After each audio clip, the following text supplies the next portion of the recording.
sikiliza nikwambie, Mungu alikuwa ananiambia jambo usiku wa kuamkia jana.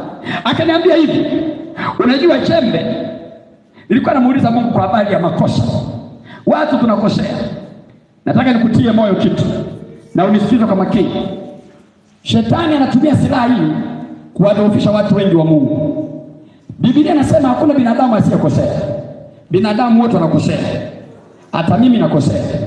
Hata wewe unakosea. Hata wengine wanakosea. Sasa hivi Yesu alisema jambo moja, kwa mifano jifunzeni. Unaona koleo? Wangapi mnajua beleshi?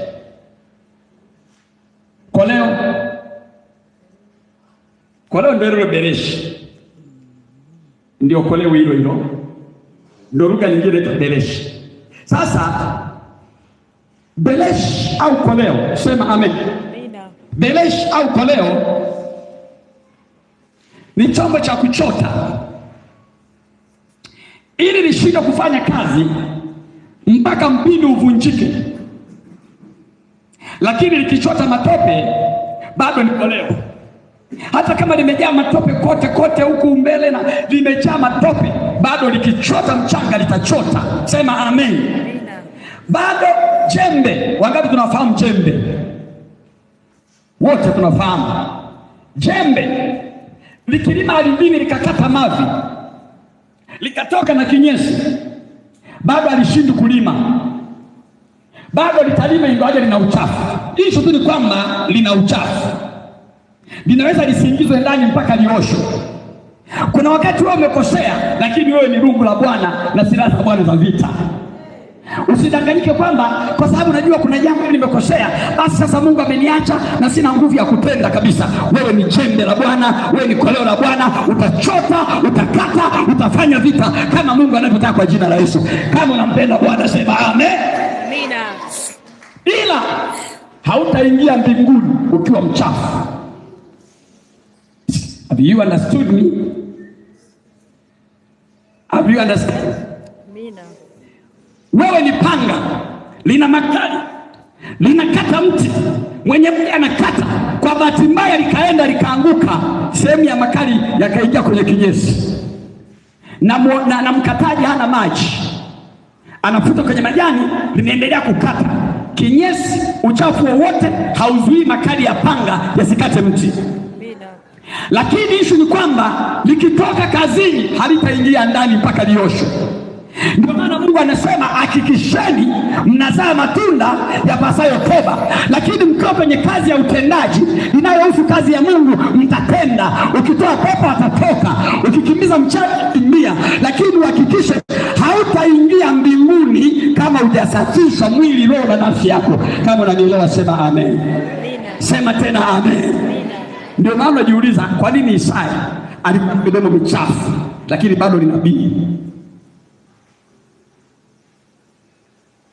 Ana mdomo mchafu sana lakini bado nabii. Unamwona Paulo haeleweki. Akienda kwa Korinto, Mkorinto, akija kwa Mgalatia, Mgalatia, maana akienda kwa waganga sema na mimi ni mganga. Yaani haeleweki. Ukimuuliza kama unakuwa hivyo, anasema ili niwapate. Ili niwapate. Unaona sasa? Paulo huyo. Bwana wewe kabila gani? Mimi Mgalatia. Mimi Mrumi. Mimi Mkorinto. Si ni uongo huu? Kuficha kabila yako ni uongo. Lakini unamuuliza kama unakuwa hivyo wewe, anasema ili niwapate. Baadaye akaja kujigundua ndiye anakuja kusema ile lugha kwamba nisije nikapambania wengine alafu mimi mwenyewe nikawa ukataliwa. Napambana ili niwalete wa Korinto kwa Mungu, niwalete wa Galatia kwa Mungu. Wa Galatia wataokoka, wataacha matendo ya kulogwa, akili tawarudia. Mwangalie mwenzio, muulize wewe ni Mgalatia au ni Mkorinto? Amekujibuje? Sio Mgalatia wala Mkorinto. Au yeye ni Mwebrania? Ukiulizwa hivyo kiBiblia, wa Korinto walikuwa ni wazinzi sana. Kwa hiyo kiambia wewe ni Mkorinto maana yake ni mzinzi wewe. Ukisikia mtu anaitwa Mkorinto maana yake mzinzi. Mgalatia mtu asiye na akili, ambaye anaanza katika roho anamaliza katika mwili. Ndio maana sisi hapa nakwambia Mgalatia, wewe amekutukana tusi baya sana la kiroho. Wewe Mgalatia upo, maana yake uliye roho usiye na akili, ulianza na Mungu sio unamaliza katika mwili, upo. Ndio maana yake. Amina, amina. Lakini ukiitwa Mfilipi, wewe ni mtu wa furaha na mkarimu na mtoaji. Ukiitwa Myunani, ndio wale waabudu mizimu.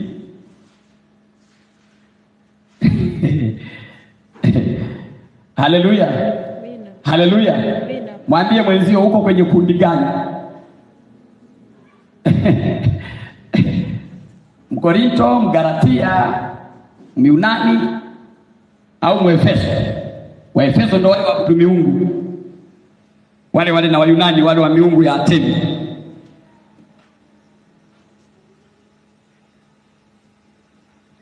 Kwa hiyo mtu wa Mungu huwa hana nguvu inayombadilisha.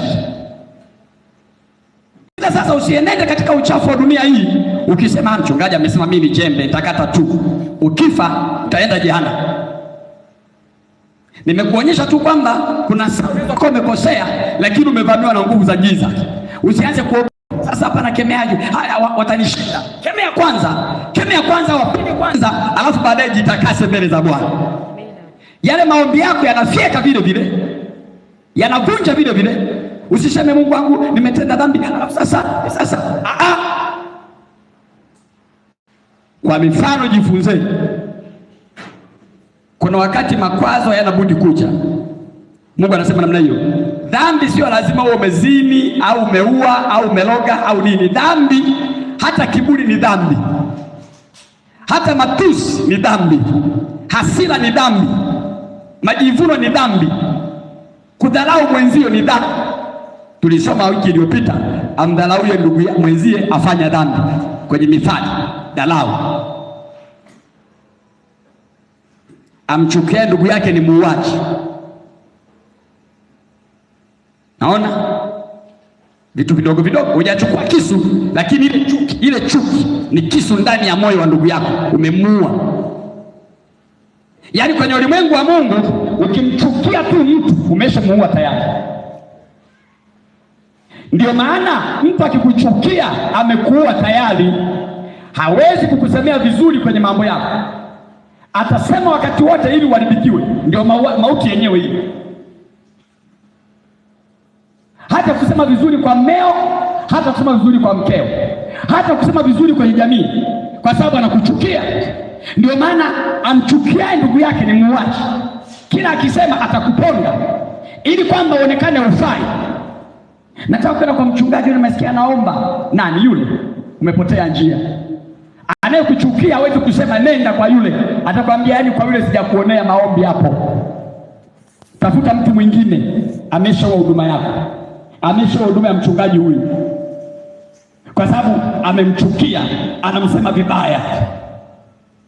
Watu hawezi kumwamini kwa sababu aliyemchukia amepanda mauti ndani ya mioyo ya watu. Ndio maana Mungu akasema amchukia ndugu yake ni muuaji. Kwa hiyo maana kazi ya Yesu alipokuja, alikuja kwa neema kuachilia msamaha, kuachilia nguvu ya kuwafungua watu na kuwatoa kwenye vifungo mbalimbali. Haleluya! Ndio maana maandiko yanasema kama Mungu angetazama maovu ya kila mwanadamu, nani angesimama?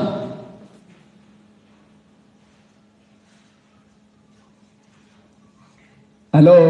Amina. Wengine dhambi yao ni uchoyo. Wengine dhambi yao ni uongo. Kwenye eneo lingine wako safi. Wengine dhambi yao ni usengenyaji. Kwenye mazingira mengine wako safi. Wengine dhambi yao ni uchawi. Kwenye mazingira mengine wako safi. Kuna mtu shida yake ni uchawi tu. Kwenye uzinzi umpati, kwenye uongo umpati, kwenye nini umpati, kwenye hasira umpati, ila analoga hamna spare. Kuna mwingine dhambi yake ni matusi tu. lakini yeye sio mzinzi, sio mchawi, sio mwongo, ila matusi yanatoka kama mashina kufiatulia tofali. Yaani linapachika baada ya tofali, yaani ni kutoa vibao tu, unapanga pale, unapanga pale, unapanga pale. Yeye ndio dhambi yake, lakini kwenye maeneo mengine yuko safi. Mwingine dhambi yake tu ni kiburi.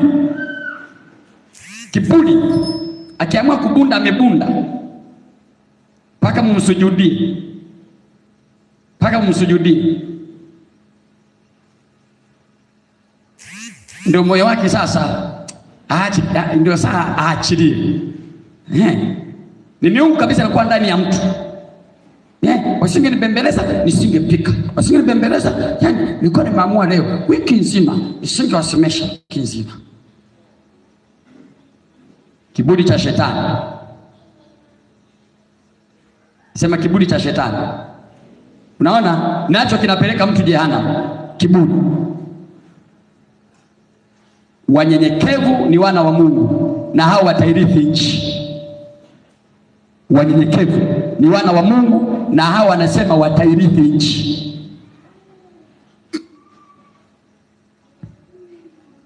Haleluya, haleluya. Wako watu wana mitego ya giza. Shetani ameweka mitego kwenye maisha ya watu. Mambo yako hayaendi, ama kwa sababu ya viatu ulivyovaa, ama kwa sababu ya saa, ama kwa sababu ya mkufu, ama kwa sababu ya bangili, ama kwa sababu ya heleni. Kuna mambo mbalimbali shetani ameyaweka kwenye maisha yawe mitego ya watu. Kuna vitu ukivitoa tu, kuna jambo fulani, kuna hali fulani na kuachia.